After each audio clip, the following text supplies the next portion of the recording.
इस युद्ध के प्रारंभ से अंत तक हर प्रहार मैंने किया और हर प्रहार मैंने ही सहा।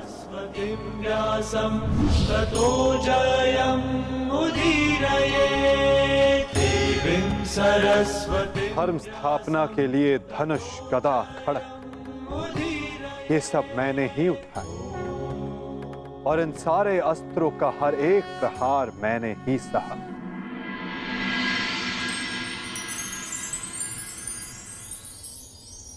बाण चलाने वाला मैं ही था।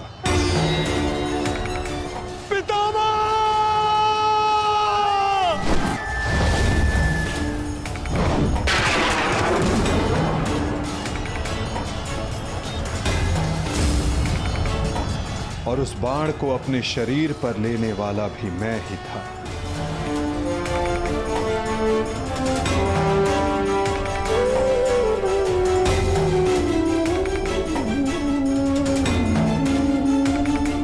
महामहिम भीष्म के रूप में भी मैं ही था और अर्जुन के रूप में भी मैं ही था। और सरशैया पर लेटने वाला भी मैं ही था। अभिमन्यु बनकर चक्रव्यूह मैंने ही तोड़ा।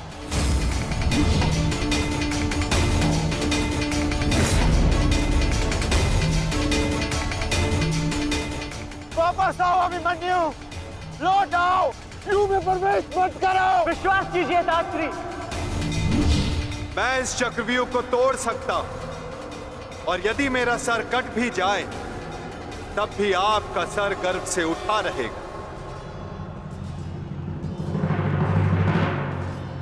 और उस दिन मुझे ही घेर कर मारा गया।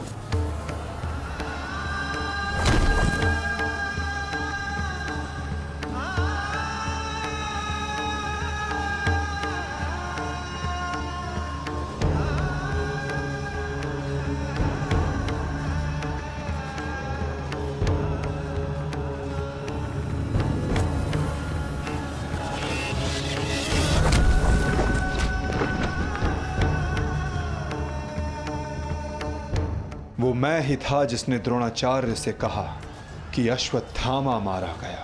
आपने बिल्कुल सही सुना आचार्य द्रोण। अश्वत्थामा मारा गया। द्रोणाचार्य के रूप में अस्त्र त्यागने वाला भी मैं ही था।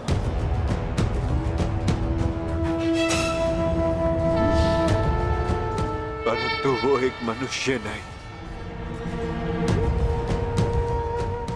एक हाथी था।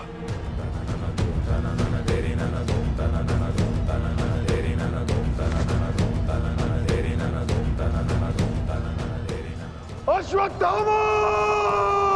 और धृष्टद्युम्न बनकर मैंने ही स्वयं पर प्रहार किया।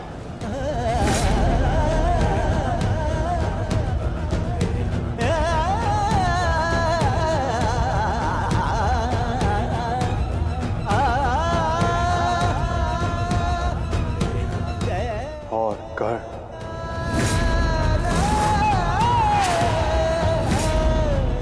कर्ण के रूप में मैंने ही अपना कवच अपने शरीर से अलग किया।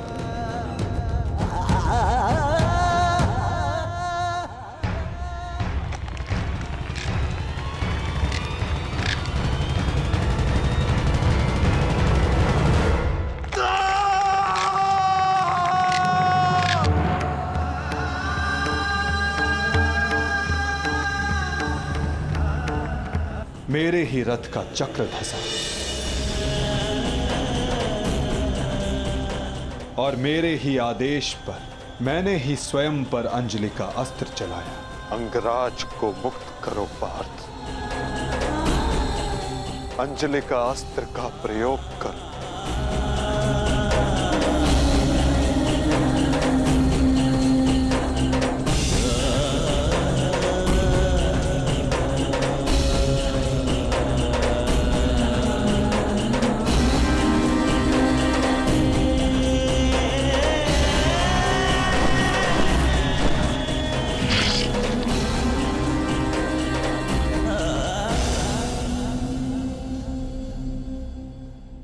दुर्योधन के रूप में मेरी ही जंघा पर प्रहार करके मेरा ही अंत किया गया।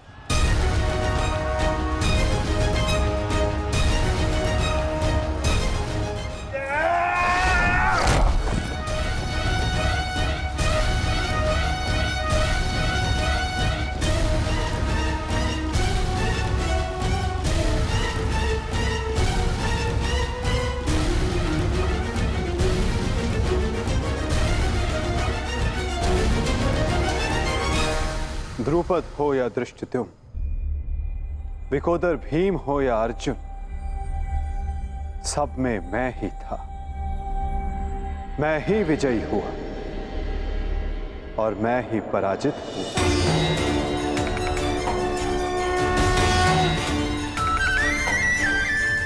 सबसे अधिक प्रहार मैंने की, सबसे अधिक घाव मैंने ही खाया।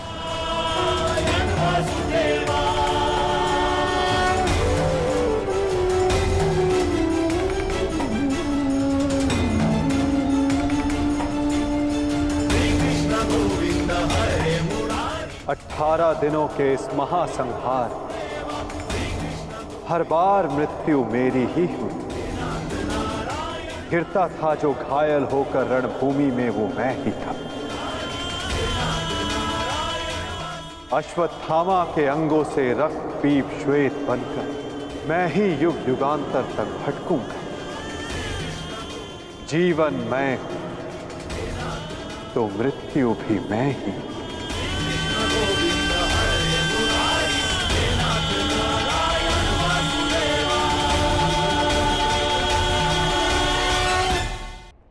श्राप तुम्हारा स्वीकार है माते।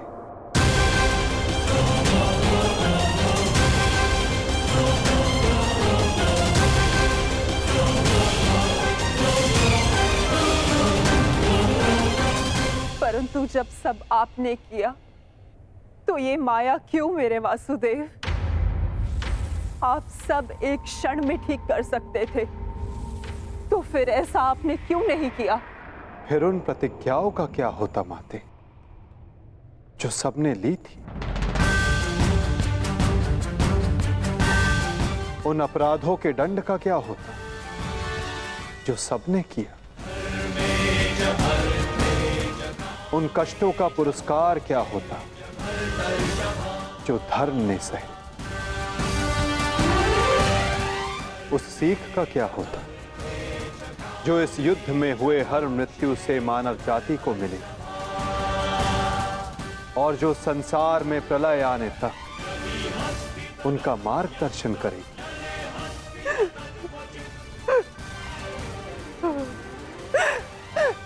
मुझे क्षमा कर दीजिए वासुदेव। मेरा श्राप वापस नहीं लिया जा सकता, परंतु क्षमा अवश्य मांगी जा सकती है वासुदेव। अपने पुत्र मोह में खोकर मैं उचित और अनुचित का भेद भूल गई थी। मुझे क्षमा कर दीजिए केशव कि उस हो रहे अधर्म के विरुद्ध ये गांधारी अपने स्वर ना उठा पाए। क्षमा कर दीजिए।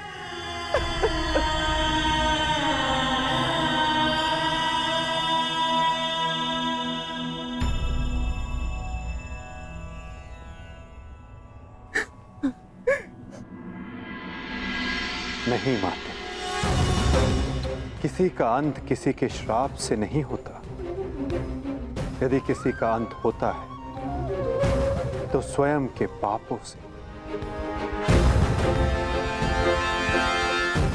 यदि यदुवंश का अंत होगा तो आपके श्राप से नहीं माते, अपितु स्वयं के पाप कर्मों से।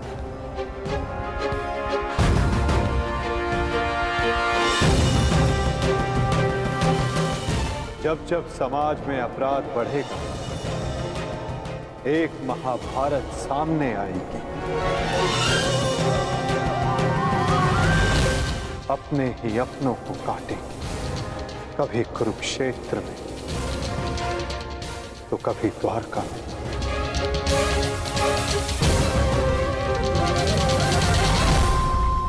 माते, यदि आप कुछ करना चाहती हैं तो अपने मन के इस प्रतिशोध की अग्नि को शांत कीजिए और पांडवों को आशीष दीजिए। युधिष्ठिर का राज्य अभिषेक करवाइए और धर्म स्थापना में आपका ये योगदान और आपका आशीष आवश्यक है माते।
सम्राट युधिष्ठिर की, सम्राट युधिष्ठिर की, सम्राट युधिष्ठिर की, सम्राट युधिष्ठिर की।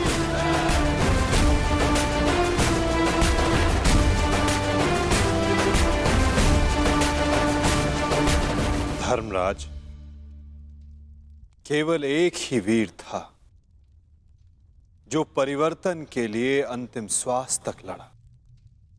महारथी सूर्य पुत्र कर्ण।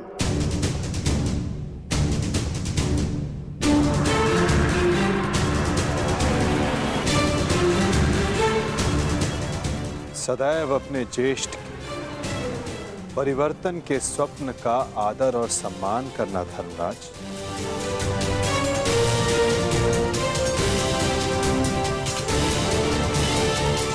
सम्राट पद पर स्थापना के पश्चात मैं पहली घोषणा करता हूं, हस्तिनापुर में अब जन्म आधारित व्यवस्था का अंत किया जाता है। वर्ण व्यवस्था रहेगी, परंतु वो कर्म के आधार पर आधारित होगी।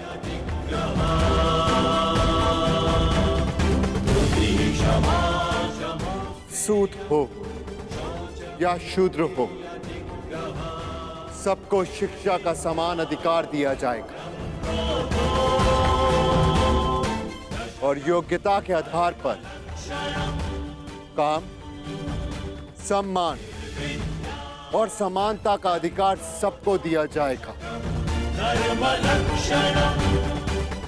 यही धर्म स्थापना की नींव है और यही परिवर्तन का प्रारंभ सम्राट युधिष्ठिर की सम्राट युधिष्ठिर की सम्राट युधिष्ठिर की सम्राट युधिष्ठिर की।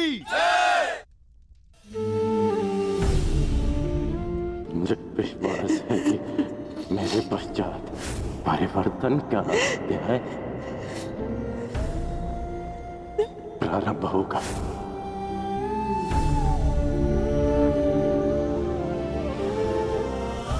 देख रहे हो राधे, तुम्हारे मन चाहे परिवर्तन का प्रारंभ हो चुका है। महाभारत के इस महायुद्ध में 18 अश्वनी सेना और बहुत से महारथियों ने अपने प्राणों का त्याग किया है। मैं उन वीरों के परिवारों को नमन करता हूं।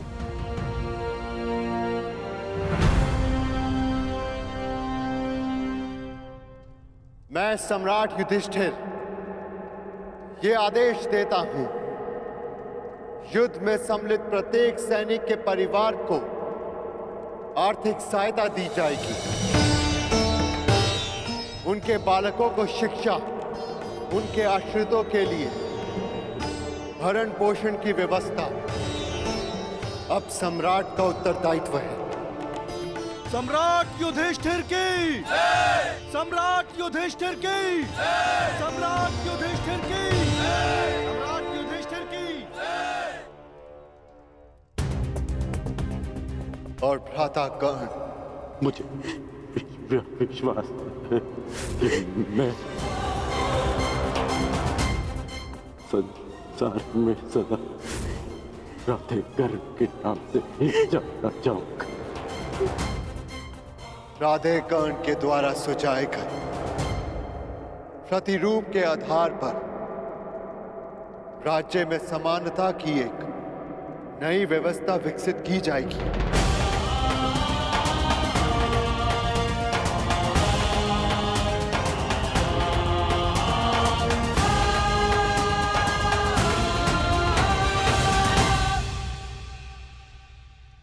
युधिष्ठिर और अन्य पांडवों ने अपने ज्येष्ठ कर्ण के दिखाए परिवर्तन के मार्ग पर चलते हुए एक धर्म राज्य का निर्माण किया।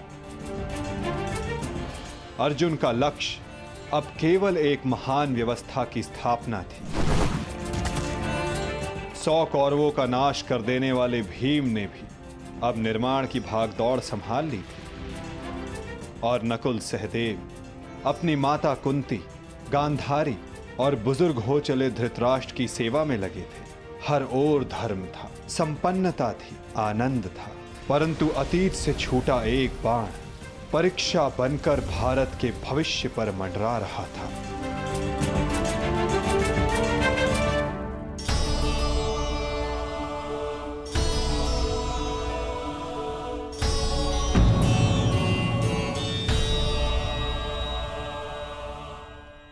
आप सबसे ज्येष्ठ हैं भ्राताश्री, इस स्थान पर आपका अधिकार है, परंतु फिर भी आप ये स्थान रिक्त क्यों रखते हैं?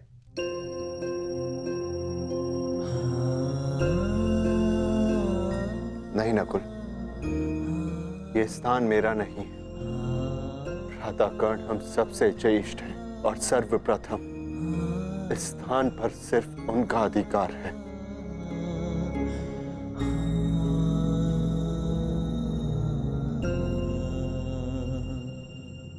साम्राज्ञी, क्या हुआ दासी? इतनी व्यग्र क्यों हो? युवरानी उत्तरा को प्रसव पीड़ा होना आरंभ हो चुका है।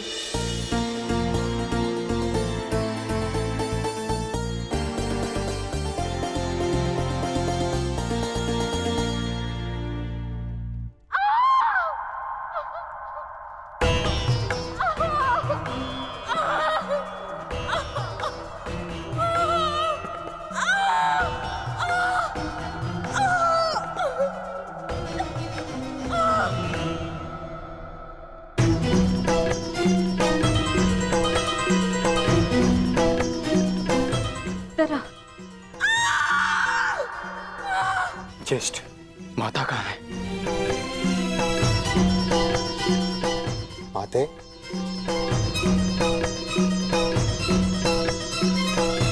माता, वो उतरा। हम भीतर जाकर देखते हैं। जी जी।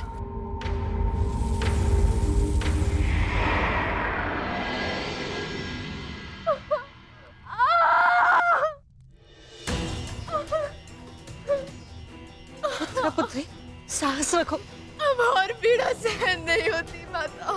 साहस रखो पुत्री, हम सब हैं तुम्हारे साथ।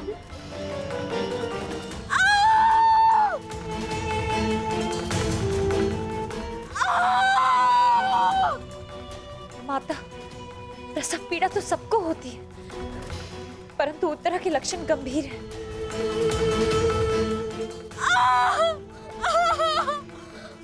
माता, कहीं कोई अनहोनी ना हो जाए।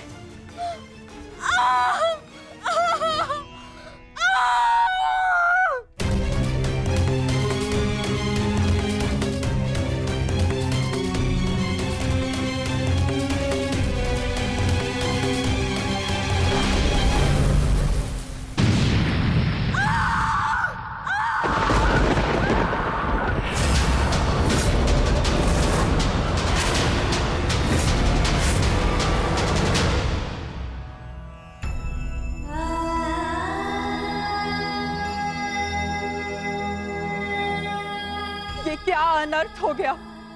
अब हम क्या उत्तर देंगे उत्तरा को? उत्तरा,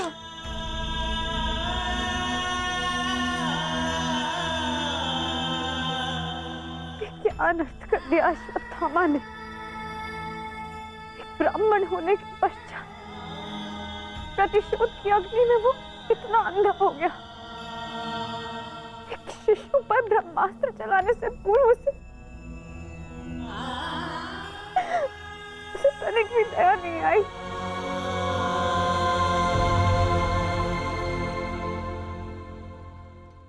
क्षमा कीजिए महाराज, किंतु हम शिशु नहीं बचा सके।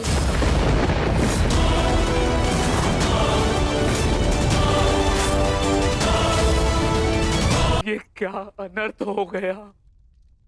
ये सब मेरे कर्मों का फल है। हे नारायण, उस बालक की सहायता करिए। इसमें उस बालक का कोई दोष नहीं है। हे नारायण, सहायता करिए। माधव,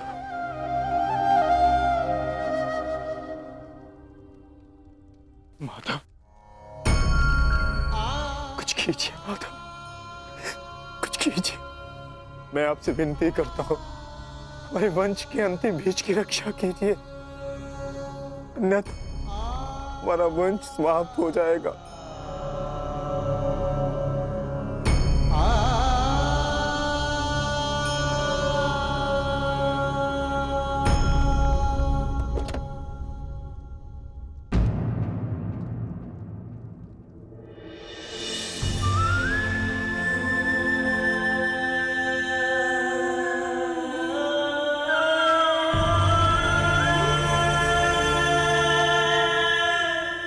ब्रह्मास्त्र विफल नहीं जा सकता याज्ञसेनी। ब्रह्मास्त्र का संधान हुआ है तो उसका परिणाम निकलना भी निश्चित है।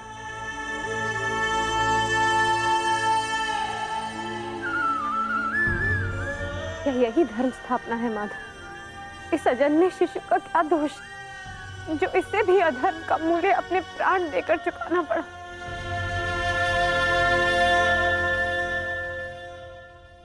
एक पापी के पाप का फल निरीह उत्तरा क्यों भुगतेगी?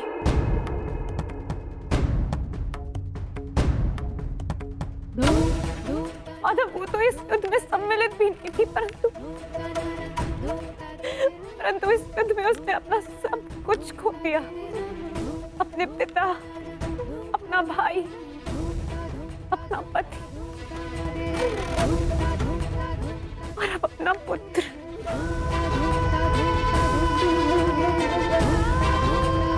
ये कैसी धर्म स्थापना है माधव?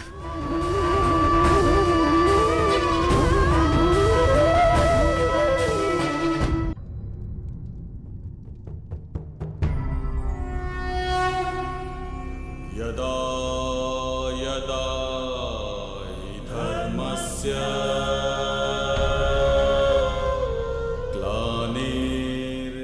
यदि मैंने अपने माता पिता का आजीवन सम्मान किया,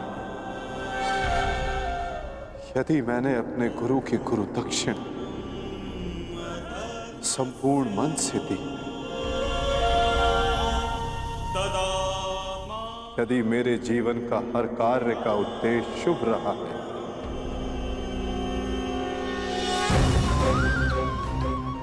यदि मैंने धर्म स्थापना के लिए संपूर्ण प्रयास किया है,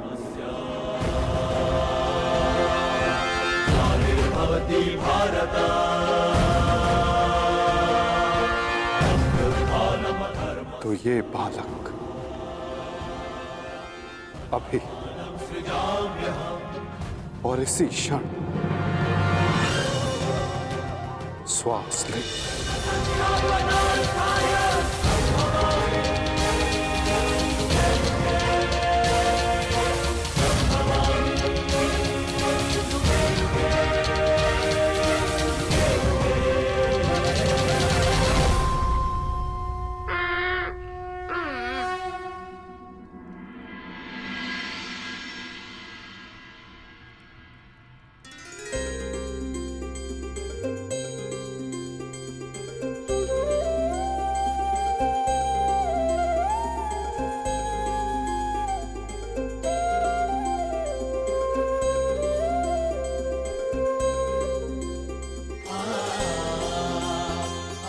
अपने जीवन की सबसे कठिन परीक्षा में सफल हुआ है ये बालक। ब्रह्मास्त्र की कठिन परीक्षा में खरा उतरा है ये बालक, जो धर्म स्थापना का मुख बनेगा।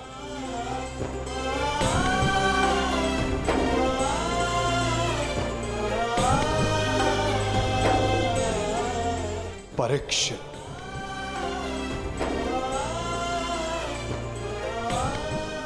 हाँ याज्ञसेनी, इस बालक का नाम परीक्षित होगा। विशाली!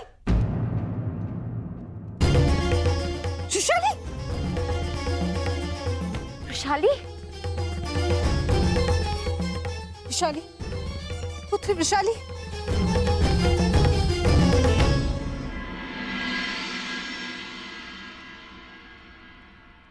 बधाई हो सम्राट। देवी वृषाली माता बनने वाली हैं।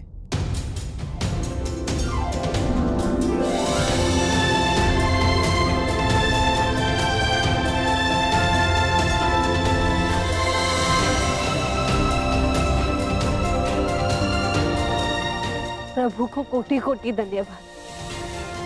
आज एक दिन में दो शुभ समाचार मिले। अब परिवर्तन के दो सूर्य चमकेंगे हस्तिनापुर।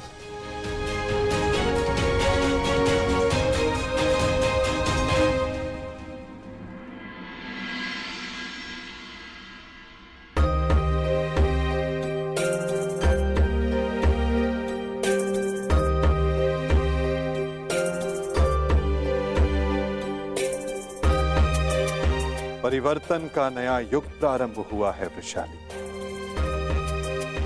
प्रसन्न हो जा कि सूर्य पुत्र को तर्पण देने वाला इस संसार में आने वाला है।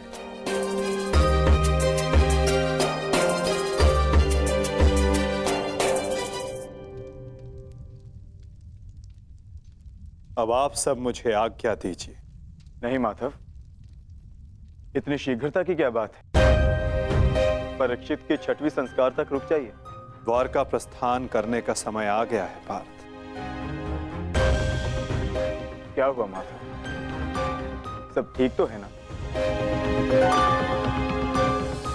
नए परिवर्तन का प्रारंभ हुआ है पार्थ, और परिवर्तन और नाश दोनों एक दूसरे से जुड़े होते हैं, और किसी के अंत का प्रारंभ होना भी शेष है।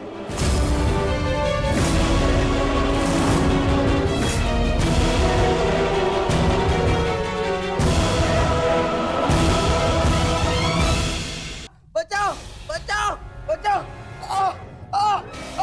बचाओ! बचाओ! मैं तेरा अंत कर दूंगा। जानता है मैं कौन हूँ?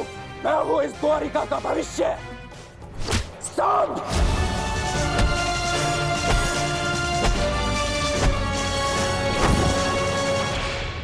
ये क्या दशा बना रखी है सांब? दिन प्रतिदिन तुम्हारा व्यवहार अशुभनीय होता जा रहा है। संभालो स्वयं को।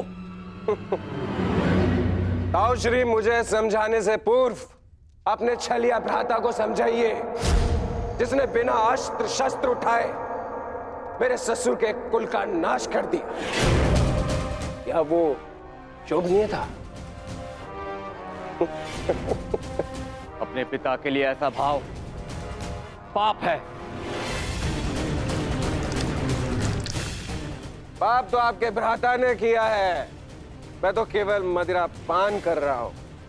संभालो अपने आप को। एक योद्धा को यह सब शोभा नहीं देता। कैसा योद्धा ताजश्री, जिसके हाथ से तलवार छीन ली गई हो, जो अपने मित्र विश्वसेन की सहायता करने का वचन पूरा ना कर सका हो, उस मनुष्य को आप योद्धा कहते हैं? जब युद्ध करने का समय था तो युद्ध नहीं करने दिया। अब इस अपमान को गले से निकलने के लिए इस मदिरा के अतिरिक्त मेरे पास और कोई सहारा नहीं है। मुझे विश्वास नहीं होता कि तुम कृष्ण पुत्र हो। नहीं हूं मैं, नहीं उस छलिया का पुत्र। वो केवल मेरे लिए एक छलिया है, केवल एक छलिया। सांब!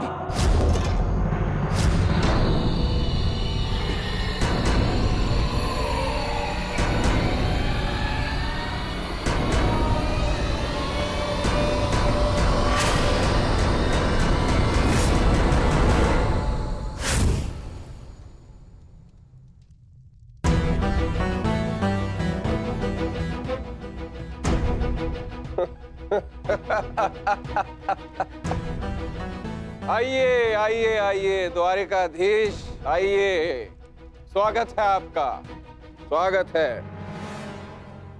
लौट आए आप। करा इस आर्यव्रत के सभी महारथियों का अंत। कराए धर्म स्थापना के नाम पर अपना पलड़ा भारी।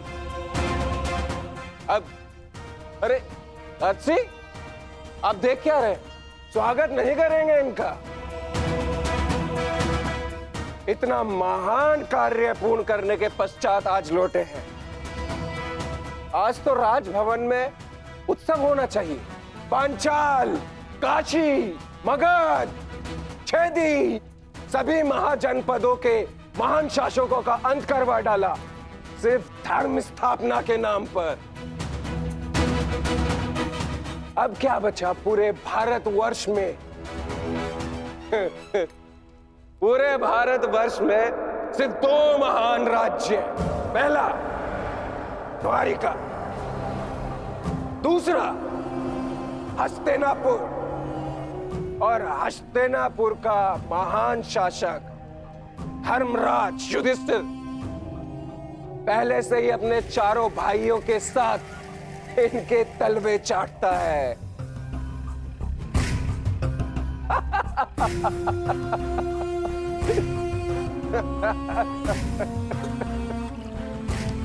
बधाई हो, बधाई हो वासुदेव, बधाई हो। आप अपने उद्देश्य में सफल हुए। जीत गया द्वारिका महाभारत। परंतु आपने भी मूल्य कुछ कम नहीं चुकाया। हमारी 7 औक्षणी सेना का अंत करवा दिया।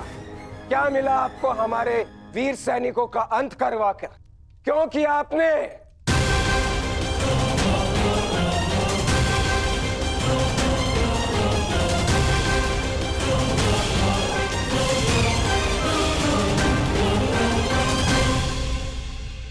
उन सैनिकों ने केवल अपने कर्तव्य का पालन किया था सांब। युद्ध लड़ा, अनेकों को मारा और स्वयं वीर गति को प्राप्त हो गए। उन्होंने तो स्वर्ग की सीढ़ियां पाली सांब। परंतु तुमने अपने साथ क्या किया है पुत्र? तुमने तो स्वयं के जीवन को ही नर्क बना डाला है।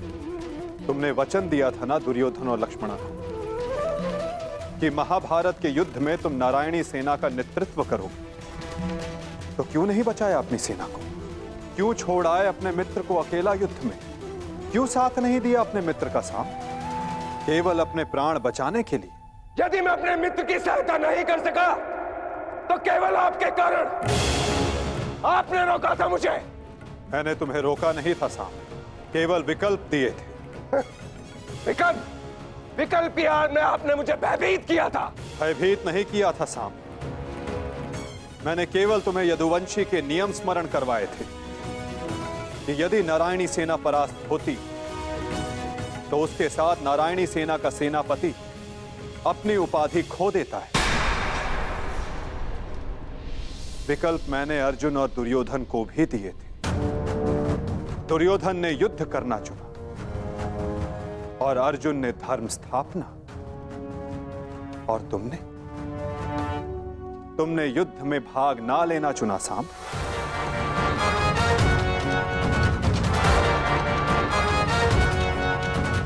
कदाचित यदि तुमने अपने मित्र वीर वृषसेन को उस युद्ध में प्रदर्शन करते देखा होता तब तुम्हें ज्ञात होता कि वीरता की वास्तविक परिभाषा क्या होती है साहब। यदि तुमने अपने प्राण उस युद्ध में गवा दिए होते तो आज मेरा सर गर्व से ऊंचा होता, किंतु नहीं। तुम तो मदिरा के मद में स्वयं के जीवन को धीरे धीरे करके मार रहे हो। लज्जा आती है तुम पर साम, लज्जा आती है।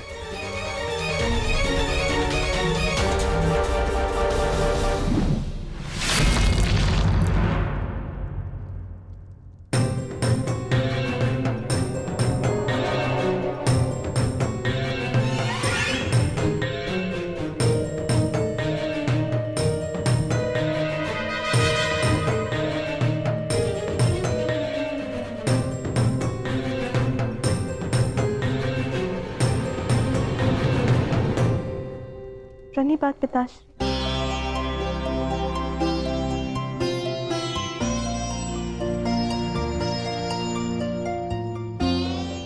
पिताश्री मैं क्षमा। लक्ष्मणा, इतनी लंबी यात्रा से आया हूं पुत्री, भोजन नहीं कराओगी?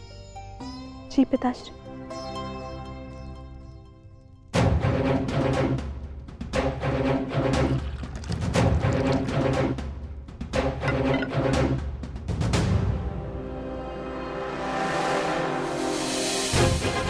तुमने वचन दिया था ना दुर्योधन और लक्ष्मण को कि महाभारत के युद्ध में तुम नारायणी सेना का नेतृत्व करोगे।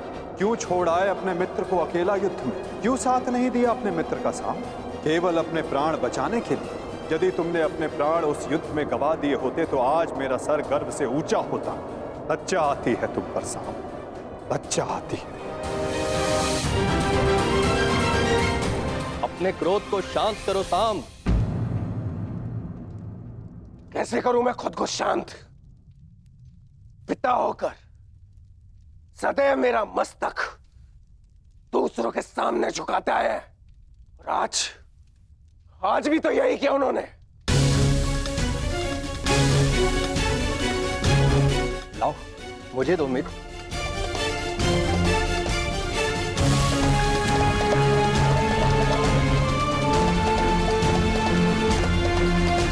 लो पियो।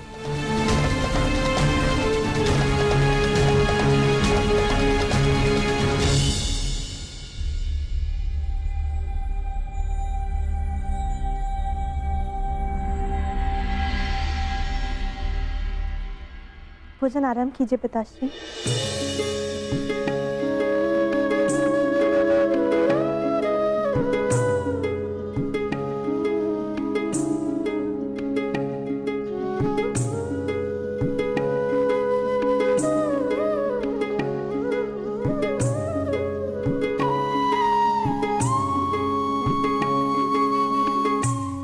पिताश्री, क्या आप मुझे मेरे पिता के विषय में कुछ बता सकते हैं? युद्ध में क्या हुआ था?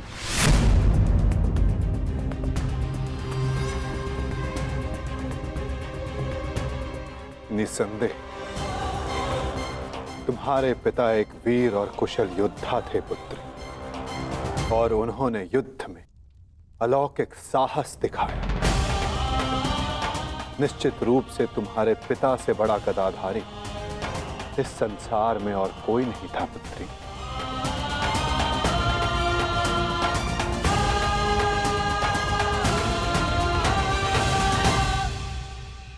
यदि ये सत्य है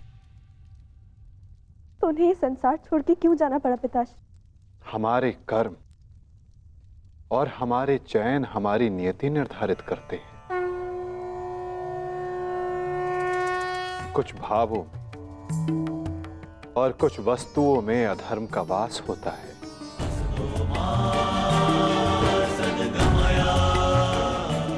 जैसे कि जुआ और मदिरा, ये व्यसन पहले लुभाते हैं और बाद में हमारे ही नाश का कारण बन जाते हैं पुत्री।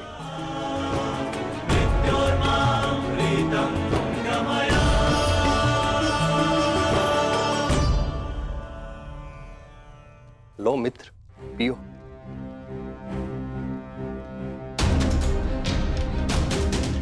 मैं जानता हूं कि तुम बहुत दुखी हो, किंतु चिंता मत करो, तुम्हारे मनोरंजन का प्रबंध कर दिया है मैंने। कैसा मनोरंजन?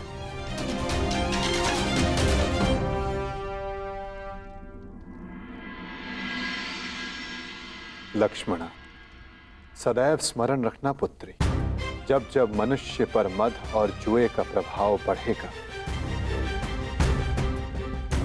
तब तब वो अपने पग अपने पतन की ओर बढ़ाएगा। संभल कर मित्र, आज का विनोद तुम्हारे मन की सारी कड़वाहट बाहर कर ले जाएगा। एक मद्दांध व्यक्ति सबसे पहले अपने बड़ों का आदर करना भूलता है,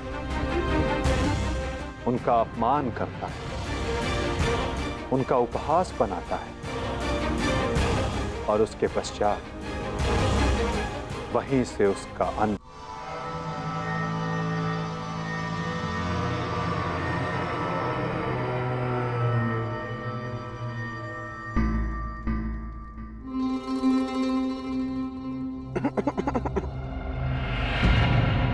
तो आप हैं महान ऋषि, सुना है महात्मा कि आप भविष्य बता सकते हैं। बड़ी प्रशंसा सुनी है आपकी। क्या जानना चाहते हो? यदि ये सत्य है तो बताइए कि इस रमणी को आगे चलकर क्या होगा, पुत्र या पुत्री?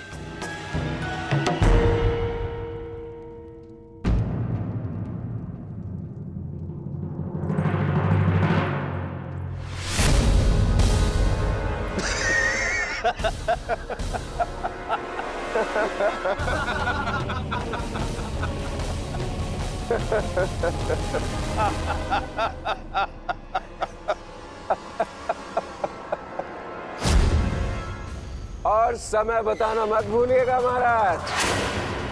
यदि आपकी भविष्यवाणी सत्य नहीं हुई तो आप अपनी बाकी की तपस्या हमारी बंदी गृह में पूर्ण करेंगे।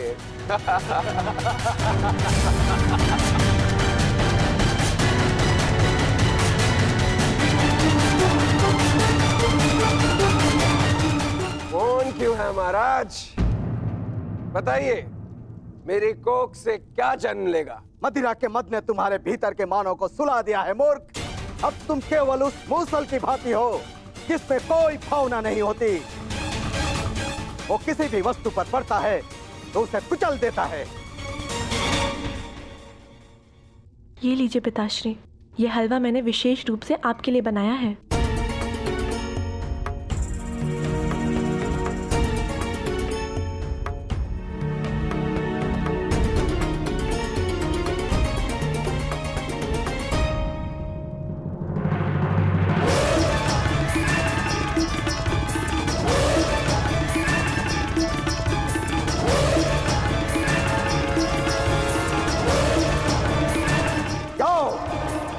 ठीक 1 सप्ताह के पश्चात तुम्हारे पेट से मूसल ही उत्पन्न होगा जो तुम्हारे वंश के विनाश का कारण बनेगा। जिस मदिरा के मद में तुमने मेरा अपमान करना चाहा, वो मदिरा तुम्हारे नाश का कारण बनेगी।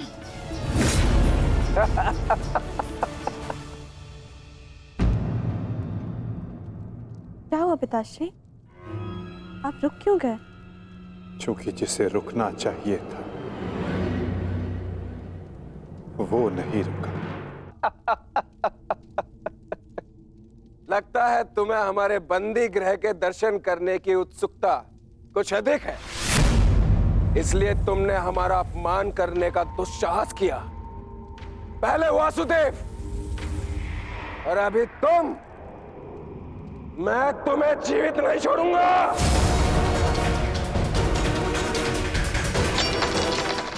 अरे ये क्या कर रहे हो मित्र? शांत हो जाओ और इनसे क्षमा मांगो ताकि अपना श्राप वापस ले ले। ये क्या कह रहे हो तुम? इस पाखंडी से क्षमा मांगू?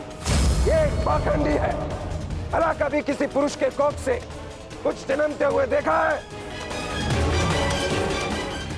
ऐसे ढोंगी साधु से डरने की कोई आवश्यकता नहीं।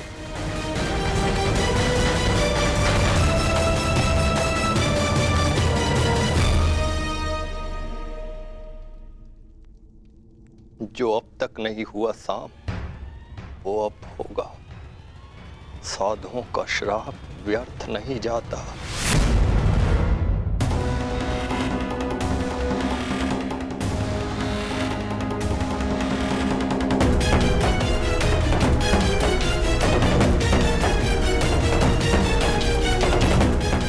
मुझे क्षमा करना पुत्री।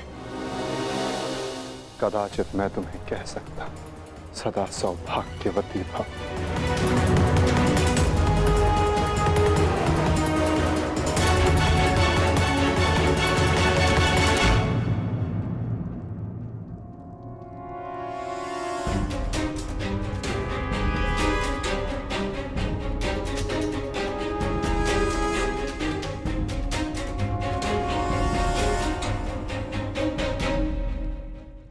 एक साधु का उपहास उड़ाना और उन पर प्रहार करने का प्रयास करना क्षमा के योग्य नहीं है सांब।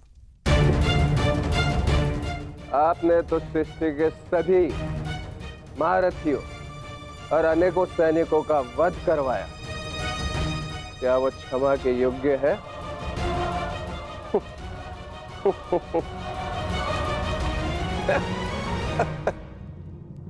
प्रतिवर्मा, तुम्हारी उपस्थिति में ये सब हुआ और तुमने साम को रोकने का प्रयास नहीं किया।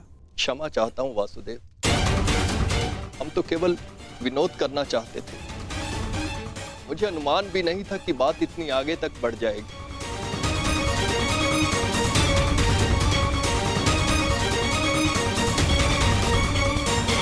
कितना समय? 7 दिन।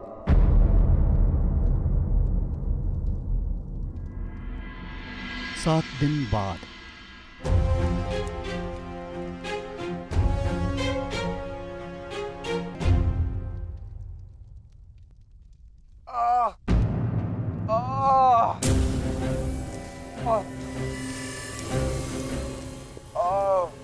सहायता करो मित्र, मेरी सहायता करो। अत्यधिक पीड़ा हो रही है। कैसी पीड़ा हो रही है तुम्हें? लगता है उस साधु का श्राप मुझे लग गया है। आज 7वां दिन है और ये देखो मेरे पेट में अत्यधिक पीड़ा हो रही है। जाओ, आज से ठीक 1 सप्ताह के पश्चात तुम्हारे पेट से मूसल ही उत्पन्न होगा जो तुम्हारे वंश के विनाश का कारण बनेगा।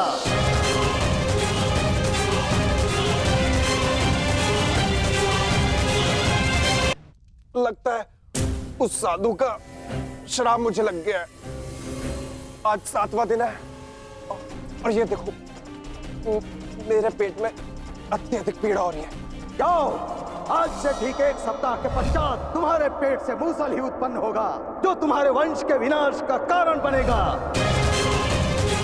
इस पीड़ा से मुझे मुक्त करो मित्र, मुक्त करो।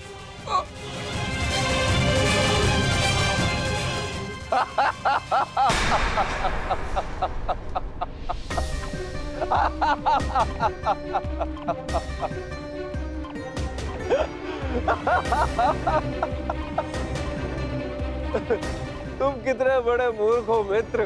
कुछ नहीं हुआ है मुझे, सही हूं मैं। कहा था ना मैं, वो साधु एकदम पाखंडी है।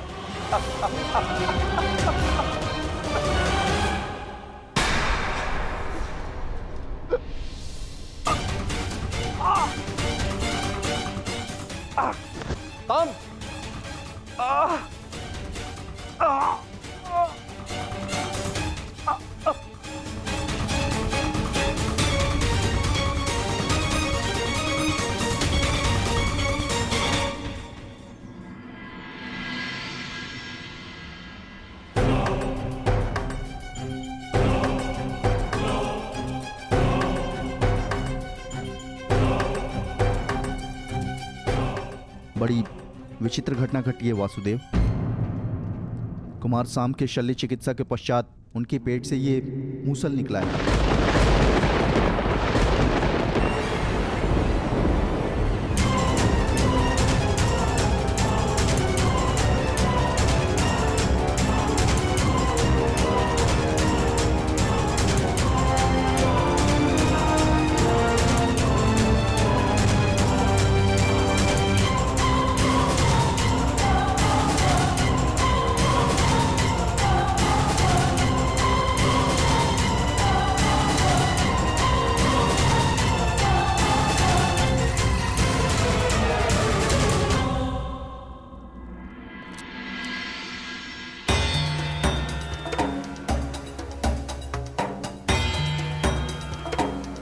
कुमार अब स्वस्थ हैं बलभद्र।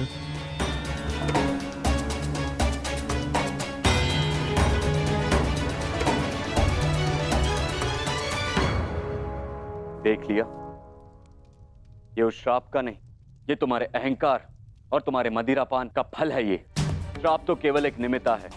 तुम्हारे कर्मों के कारण यदुवंश का नाश जन्म ले चुका है।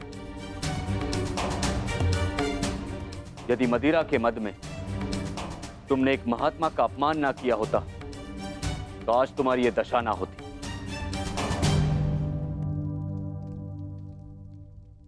अब कुछ नहीं हो सकता था।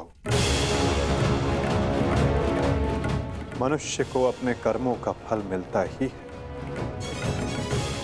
परंतु एक के कर्मों का फल पूरा वंश भुगते, ये नीति नहीं है। यदि अनाज के पौधों के बीज में घुन लग जाए तो वो सारी फसल नष्ट कर देते हैं दाऊ। नहीं कान्हा, मैं सांब की मूर्खता का फल समस्त द्वारका को नहीं भुगतने दूंगा।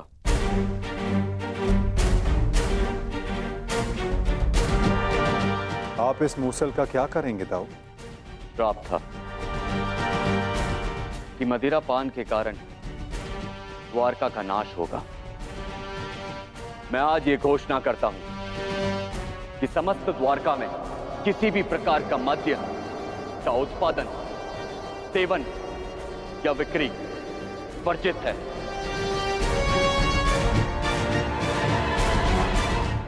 और रही बात इस मूसल की, तो इसका उपाय है मेरे पास।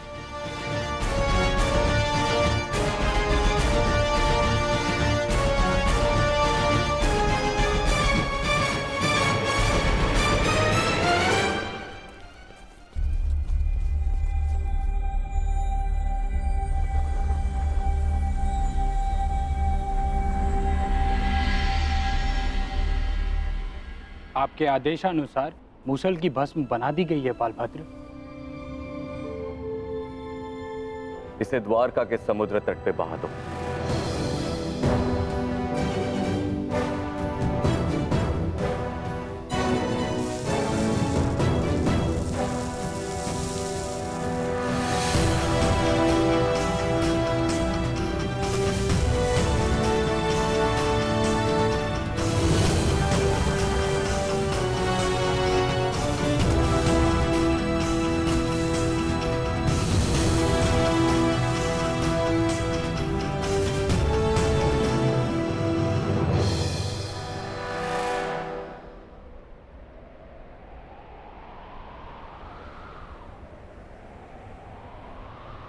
दाऊ,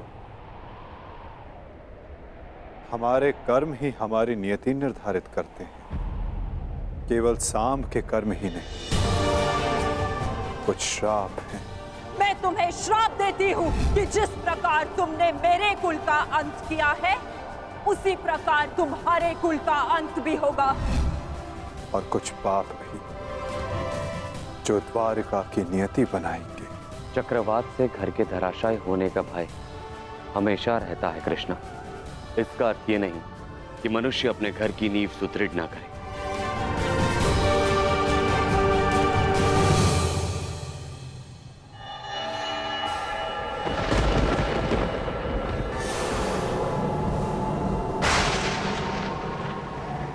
जब नींव गल जाती है दाऊ, तो भवन का धराशायी हो जाना निश्चित होता है। द्वारका का अंत समीप है।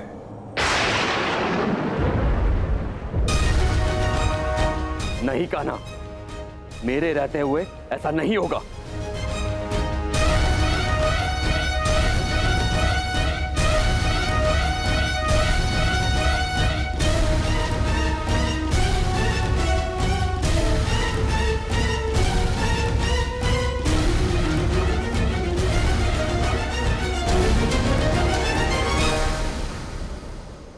समय किसी की नहीं सुनता और ना ही श्राप आपकी सुनेगा दाऊ। यदा यदा नियति ने जो चुना है हमारे लिए, हमें वो भुगतना ही होगा।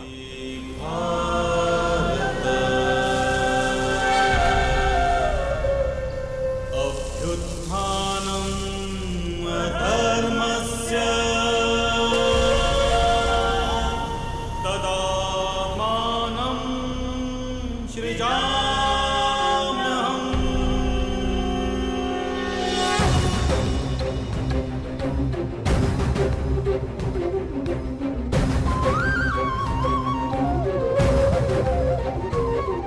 हर एक सरकंडे में एक आहुति छिपी है दाऊ। किसी की मृत्यु तो किसी की मुक्ति।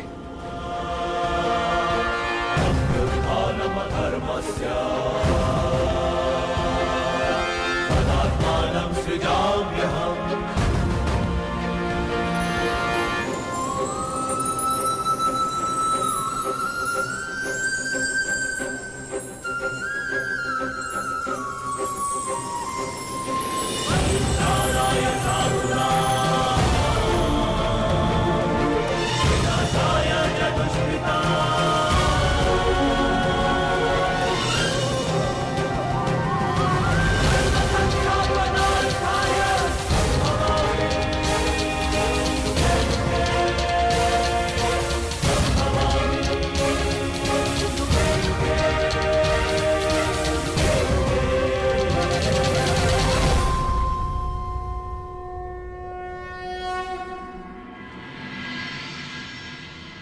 मेरा स्वप्न है कि हस्तिनापुर में एक गुरुकुल हो, जहां पर बालकों की भांति बालिकाएं भी युद्ध शिक्षा में पारंगत हों और अपनी सुरक्षा करना सीखें। अति उत्तम विचार है पुत्री।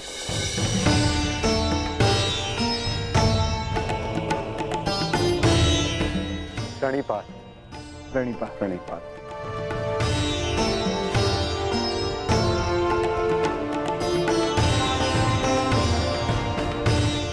यदि प्रत्येक स्त्री अपनी सुरक्षा में समर्थ हो जाए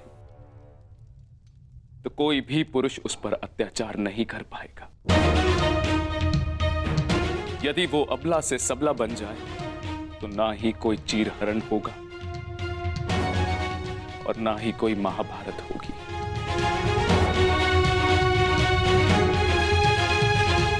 ज्येष्ठ पिताश्री, आपने स्मरण किया? हाँ पुत्र, एक महत्वपूर्ण निर्णय लिया है जो मैं तुम्हें बताना चाहता था।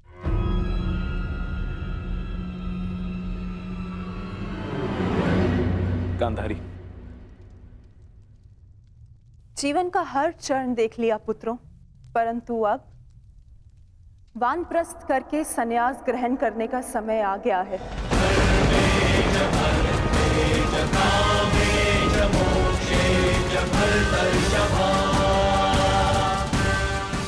हाँ पुत्र, भेजिए जीजिए और मुझे विदा लेने की आज्ञा दीजिए।